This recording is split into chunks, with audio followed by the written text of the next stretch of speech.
So before we get started with the entire course, let's take a look at what a team actually could accomplish at the end of this process.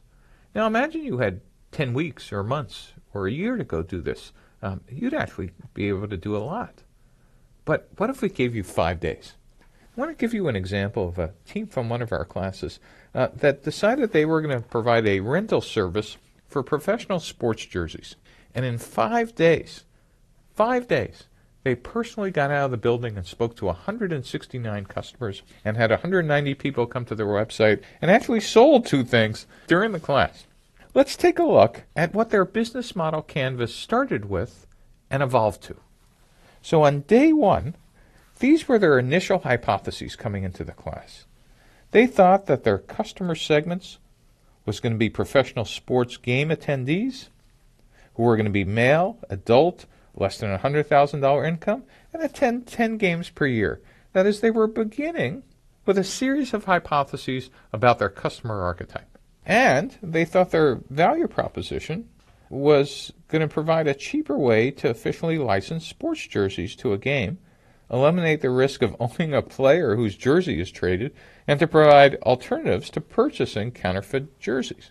And their sales channel was going to be websites or stadium shops or ticket websites or direct mail. And how they were going to create demand was through search ads, social media, stadium promotions. And their revenue stream was going to be through an annual subscription model.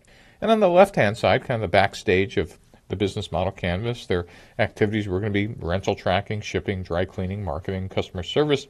And they were going to have as resources inventory of jerseys, warehouses, logistics systems, and their key partners might be the professional sports league and the suppliers and the dry cleaners and the shop vendors and envelope suppliers and UPS and FedEx and the postal service.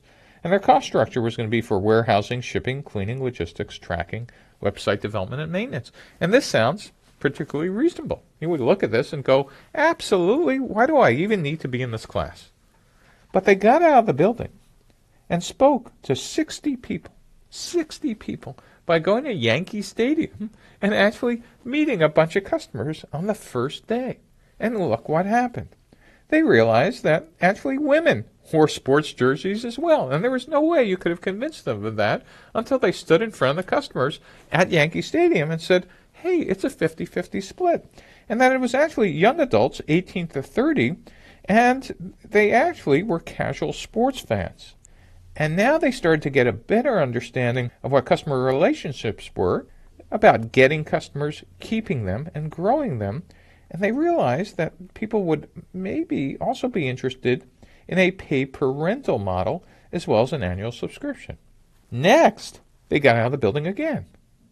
And now they started expanding who their customer segment was, and they actually split the segment into 2. They realized there were 2 different archetypes. Sports jersey owners who were male, 13 to 35, but there was also another archetype, which were people who attended a single game. And they were male and female, 18 to 30, and they were casual fans. And so now they actually were able to take their revenue stream and match it to their archetype. So for sports jersey owners, an annual subscription made sense. But for single game attendees, pay-per-rental made sense. And their value prop differed for, again, those 2 different archetypes. As you'll see later, what we need is every time we have a unique archetype, we need at minimum a matching value proposition and a matching revenue model for each archetype. The 4th day, they learned some more things. Most importantly, they learned how much would some of those sports jersey owners actually pay in an annual subscription. They actually started asking some serious solid numbers, and the answer they got back was $200. And they also understood that social media would be a big component in customer acquisition. The next day, they learned some more. They actually learned that another alternative for sports jersey owners would be a monthly subscription and also a one-time rental.